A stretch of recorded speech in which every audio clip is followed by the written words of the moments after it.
നമസ്കാരം, മെട്രോ വാർത്തയിലേക്ക് സ്വാഗതം. ഞാൻ ദയ.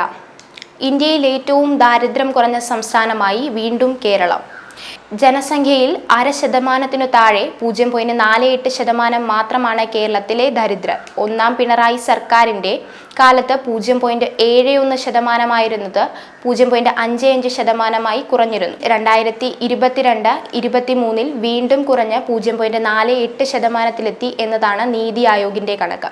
കഴിഞ്ഞ നവംബർ 1 കേരളീയത്തിന്റെ ഉദ്ഘാടന വേദിയിൽ സംസ്ഥാന സർക്കാർ നടപ്പാക്കുന്ന അതിദാരിദ്ര്യ നിർമ്മാർജ്ജന പദ്ധതി കണ്ടെത്തിയ 64,006 ദരിദ്ര കുടുംബങ്ങളിൽ 30,658 പേരെ ദാരിദ്ര്യത്തിൽ നിന്ന് മോചിപ്പിക്കാൻ കഴിഞ്ഞതിന്റെ സ്റ്റാറ്റസ് റിപ്പോർട്ട് പ്രസിദ്ധീകരിച്ചിരുന്നു. കേരളം കൈവരിച്ച ആ നേട്ടത്തിനാണ് ഇപ്പോൾ നീതി ആയോഗിന്റെ ദേശീയ അംഗീകാരം ലഭിച്ചത്. രണ്ടാം പിണറായി സർക്കാർ എടുത്ത ഒന്നാമത്തെ തീരുമാനം അതിദാരിദ്ര്യം തുടച്ചു നീക്കുക എന്നതായിരുന്നു. ആ ലക്ഷ്യം 2025 നവംബർ 1 കൈവരിക്കണം എന്നതാണ് സർക്കാർ നിശ്ചയിച്ചത്. അതേസമയം ഉത്തർപ്രദേശിലെ ദരിദ്രരുടെ ശതമാനം 17.4%. ന്യൂസ് ഡെസ്ക്, മെട്രോ വാർത്ത.